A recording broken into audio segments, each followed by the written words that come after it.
What is going on, everyone, and welcome back to another video. And this week we are going to be doing a follow-up to the ultralight arrow build video that I posted last week, where I walked you guys through my arrow setup that I'll be running here in the whitetail season here in 2024. In that video I talked about some of the broadheads that I was going to be testing out this year, and the one that is really at the top of my list is the Beast Broadhead. Now, this head was released back in 2023. It's gained a lot of popularity. It's also getting a lot of hate. So I figured I'd pick it up just to test it out and develop my own opinion. Obviously, this head has been tested out extensively by Josh Bowmar himself. He's out in Africa shooting very large, big game animals. And like I said, the performance that he is showing leads me to believe that this head is going to do very, very well. Now, what I'm going to do in this video is I'm going to do a side-by-side comparison of the Beast 2-inch cut up against the Sevr 2-inch cut, being that these two heads are very similar. Obviously, there are some key differences, and that's basically what we're going to break down in this video today. So let's go side-by-side comparison of these two heads, just so you guys have a really good overall understanding of what you can expect when you purchase these. Now, one thing with the Sevr that I've always really liked is that it is a one-piece construction aside from the blades. The whole broadhead, the ferrule, is made of titanium, so again, it's very durable. This head is very accurate. I have a lot of confidence with this head, to the point where I don't even put them in the practice mode anymore to shoot them. Whereas the Beast Broadhead is, if you take a closer look, you can see that it's actually manufactured of multiple different components. The head is separate from the ferrule, and then also the part that screws into the arrow itself is also a separate component. Now, I'm assuming they had to design it that way to be able to include the spring in this design. Now, the next thing that I want to talk about is just how the blades expand. As I already mentioned, these two blades are very similar in design. Both of them have the tabs that once they enter the hide, the force of that is basically going to push those heads open. Now, the Beast, it deploys with a lot of force. I'm pretty sure there is a 15 Newton spring that's pushing those heads open. It takes about a pound of pressure to deploy those. Now, with the Sevr, there's no springs. It's basically just being pushed open. It does not take a lot of force to deploy these blades, which is something that I've always really liked. You do get a really big cut with a Sevr Broadhead. But if you look closely at the blades, and this has been something that multiple people have complained about over the years, they have done a little bit better of a job on some of their more recent designs.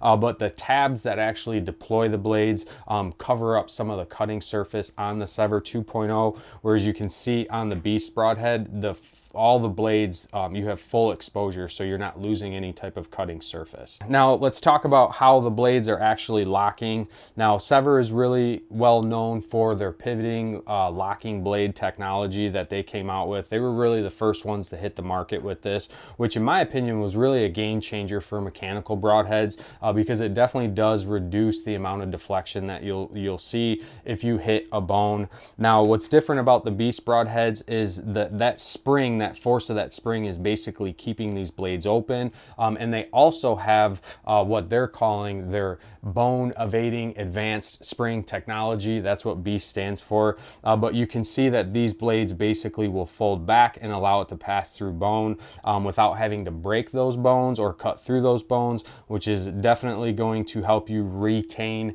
that kinetic energy and help you get or achieve better pass-throughs on animals. Now, when I picked this up and I started playing around with it, I started pushing on one side of the blade to see how much that blade would flex, and then that's when I realized that actually both blades were folding back. Originally, I thought this was going to be a disadvantage of the Beast Broadhead, but I kind of took a step back and started thinking about this a little bit more and thinking about deer anatomy. And Josh has actually posted a really good video on his webpage showing how this works when it makes contact with bone. But like I said, originally I thought this was a disadvantage to the Beast Broadhead. But when you look at the rib cage specifically of a whitetail deer, that rib cage is not very big, right? So if the arrow is going to pass through in the middle of two ribs, with the Sevr, both blades are open, which is going to force the broadhead to either break or cut through that bone, which is going to reduce your overall penetration on the animal. and definitely is probably going to result in you seeing bent up blades on the Sevr. Whereas if you take a look at the Beast Broadhead, being that both of these blades will flex, again, if you hit dead center in between the bones, this is going to flex and allow this arrow to pass through, and it's really going to allow you to retain that kinetic energy that's going to drive that arrow through that animal. And Josh has recently posted a video on his Instagram page really highlighting how these work. He even recently, just like within the last day or so, posted a new video where he shows this on a very slow motion camera, and you get to see the blades flexing around the bone. So I definitely think that the Beast Broadhead does have a little bit better technology when it comes to reducing the amount of deflection or the bone evading technology when compared to the Sevr. Now, the next thing that I want to talk about real quick is just the practice mode. So that is one thing that I've always really enjoyed about the Sevr Broadheads, is that you can actually put a set screw in here and you can actually shoot the broadhead that you're intending to hunt with. That has always led to a very high level of confidence when it comes to the overall accuracy of this head. Once you shoot it, you can take the practice screw out, or the set screw out, and then go into your full hunting mode. Like I said, big advantage. However, with the Beast Broadhead, you're not getting that option. Obviously, you could shoot this broadhead into a target to see how it's truly going to fly. But for me, I'm planning on hunting with this. I don't want to dull these blades out. So at that point, I would utilize their practice tip. Now, I will say that the practice tip, when these blades are fully closed, the design of that practice tip is very similar to the actual Beast Broadhead. So it's not too much of a disadvantage, but I do really like the design on the Sevr, which gives you the ability to shoot the head that you're actually going to hunt with. Now, next, let's talk about how you keep the blades closed. We kind of touched on this before. Sevr uses an O-ring. This is something that I've always hoped that Sevr would improve on. And the biggest reason is because if you go to put a Sevr Broadhead into a quiver, specifically any type of tight spots, they will definitely start to deploy. You'll see those blades kind of expand. Pretty annoying. It's something that you always have to be aware of when you go to put your broadheads back in your quiver. You have to, kind of take an extra second to make sure that you're not pushing these too far in to where you're pushing those blades open. Obviously, Sevr does make their own quiver that they've done in a collaboration with Tight Spot, which helps reduce that. But I already have a Tight Spot quiver, and I don't want to spend the extra money just to be able to not deploy my broadheads when I put them back in. Whereas the Beast Broadheads, being that they're going no collar, no O-ring, and you have that lock back feature, you're not having that issue where you're going to accidentally deploy these broadheads. Now, the disadvantage of the Beast over the Sevr is the blades are exposed when they're in the closed position. I do like the fact that the Sevr has the design where the blades are fully enclosed. It obviously reduces surface area and also does a really good job at protecting the broadheads or the broadhead blades, so they're not dulling out over time. They're not rubbing against anything when you're putting them in and out of your quiver. Now, the next thing that I want to quickly talk about is just the overall price point. So Sevr, you can't argue their price point. It is very competitive.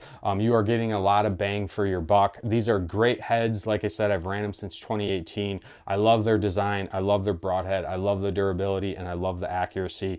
You can pick these up for anywhere from like $13.99 to $15.99. What's nice is you could buy a single broadhead or you could buy a dozen broadheads. It doesn't matter. They let you pick and choose. So like I said, price point is definitely a huge advantage on the Sevr, whereas with the Beast heads, these are pretty expensive, probably the most expensive mechanical blade on the market. They're coming in at 60 bucks. You get two of them and a practice blade or a practice tip. But I will say that the technology that is baked into the Beast Broadhead is pretty nice.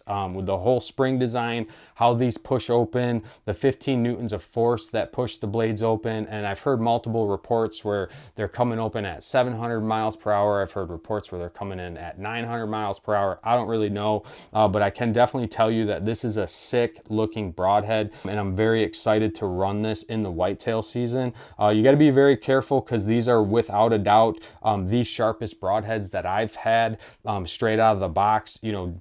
Josh kind of brags online that they're shave sharp. I did test that out on my leg and was able to shave hair off of my leg with these broadheads, and I can guarantee you that you're not going to get that same type of blade sharpness out of a Sevr. Also, they did go with a German blade, which is a lot stronger, and it really helps kind of justify the overall price of the Beast Broadheads. Now, the last thing that I want to talk about real quick is the differences on the Beast Broadhead versus the ferrule design on the Sevr. This is something that I probably should have talked about a little bit earlier in the video, but the ferrule design on the Beast Broadhead is actually constructed of 7075 aluminum. Now, we've talked about this before when we did our UltraView site review. They've used 7075 aluminum on their site, which is definitely a very durable aluminum material. If you're going to use aluminum, 7075 is definitely the one that you want to do. Now, I'm not going to do any type of durability testing on these heads. Like I said, I bought these with my own money. I do plan to hunt with them. But if you guys want to see a durability test, Lusk, he does fantastic broadhead reviews. He's got a system very dialed in that gives the broadhead an overall score. And if you guys watch that video, I think you guys will be pretty impressed with the overall durability of the Beast Broadhead. But that's going to be it for this video. Just wanted to give you guys a side-by-side comparison of what you can expect if you're debating between these two. If you guys have any other questions, you know that you can leave me a comment below. You can always reach out to me directly on Instagram. I'm happy to help. If you guys have not subscribed to the channel, please do so. Your guys' support greatly helps us out, keeps us doing what we're doing. And until next time, stay safe, stay healthy. We'll see you on the next one.